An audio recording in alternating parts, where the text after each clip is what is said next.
Alors voilà un court tutoriel pour montrer un petit peu comment utiliser le potentiel d'intelligence artificielle qui est inclus dans Canva. Donc, une façon de décupler, de booster le potentiel créatif. Alors pour ça, il faut aller chercher les options d'intelligence artificielle dans l'onglet Applications qui se trouve dans la barre de gauche. Et dans la barre de recherche, on a juste à écrire Magique.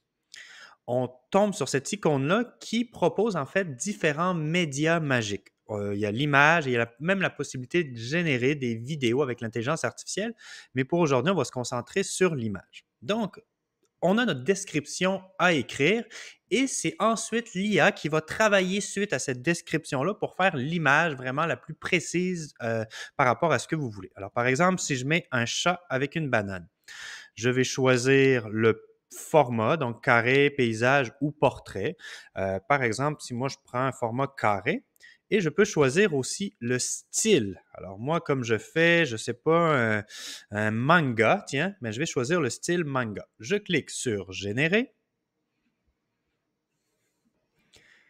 Et là, on voit que nos 4 images ont été générées. On pourrait le refaire, changer le style, mais par exemple, si je prends celle-ci. Alors, celle-là me plaît, mais hey, j'aurais aimé ça qu'elle soit un petit peu plus grande. On va voir un deuxième outil d'intelligence artificielle et pour y accéder, il faut vraiment que l'image soit sélectionnée. Quand l'image est sélectionnée, on a la possibilité de modifier la photo.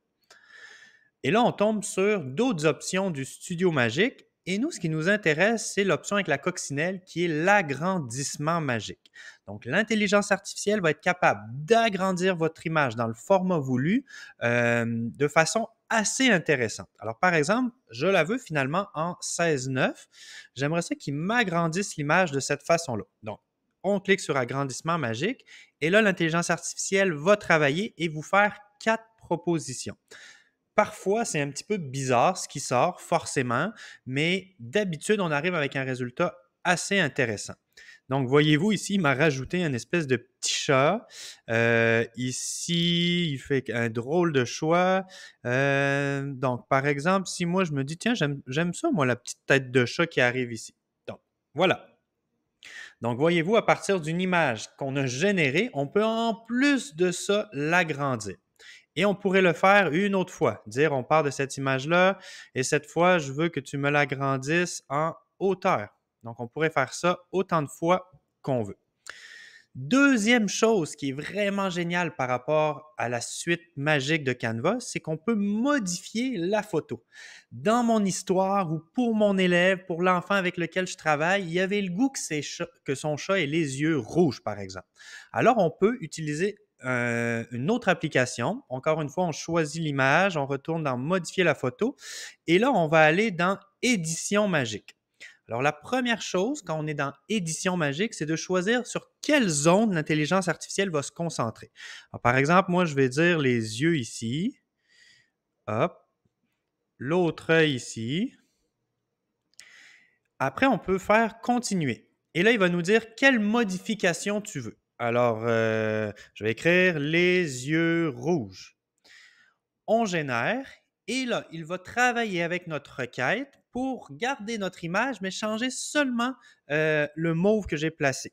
Donc, voyez-vous, ça fait un drôle de résultat pour celui-là. C'est pas tout à fait ce que je veux.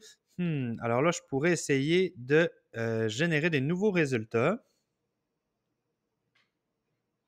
Et on va voir. Des fois, on y arrive, des fois, on n'y arrive pas. Il faut parfois jouer avec la requête. OK, donc là, ça ne fonctionne pas comme je veux. Je vais lui redemander édition magique. Hop, hop, continuer. Les yeux, si j'écris les yeux sont rouges. On va voir.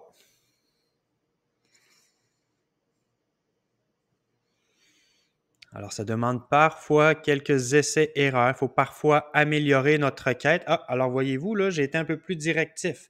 Mais les yeux rouges, ben là, on arrive avec quelque chose qui est un peu plus proche du résultat. Encore une fois, il me propose 4 choix. Donc, je vais prendre celui-là. Et là, alors, on a notre image où le chat n'avait pas les yeux rouges. Et là, on est tombé avec une image où le chat a les yeux rouges. Donc, voyez-vous, c'est assez chouette. On peut vraiment partir de l'idée, de la phrase de l'élève et vraiment essayer de se connecter avec ce qu'il a en tête en utilisant l'intelligence artificielle. Ça m'aurait pris un temps fou de chercher une image d'un chat qui a les yeux rouges, qui est assis de cette façon-là. Si on le décrit, l'intelligence artificielle peut, en règle générale, nous donner vraiment un résultat assez intéressant. Donc là, je vais nous le mettre en gros plan, par exemple. Et la dernière chose que je veux vous montrer pour encore une fois booster le potentiel créatif, c'est qu'avec Canva, on peut travailler comme si on avait un écran vert, mais sans écran vert. Alors, je vais aller chercher une photo d'un acteur très connu. Alors voilà, une photo de moi. Donc, vous voyez, la photo de moi est vraiment prise chez moi. J'ai pas pantoute de fond vert, on voit le plancher, tout ça. Mais l'intelligence artificielle de Canva est assez puissante pour retirer le fond. Alors, encore une fois, je sélectionne ma photo. J'ai l'option de modifier ma photo. Et là, je m'en vais dans le ballon, effacer l'arrière-plan. On laisse travailler l'application et voyez-vous, en quelques secondes, on a un résultat aussi professionnel que si on avait eu un écran vert. Alors là, le potentiel créatif est vraiment infini.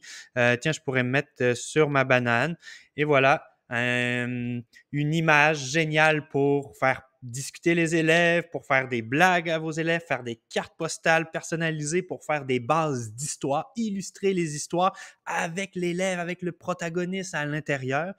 Tout ça inclus dans le modèle de Canva. Alors voilà, j'espère que vous avez des bonnes idées. J'espère que vous allez l'utiliser et surtout, amusez-vous. Il y a des outils qui sortent, qui se mettent à jour de façon assez quotidienne. Donc, osez expérimenter, mais vraiment, voyez ça comme un boost de créativité pour vos élèves et surtout quelque chose qui rend le tout ludique, mais aussi d'une grande qualité visuelle. Salut!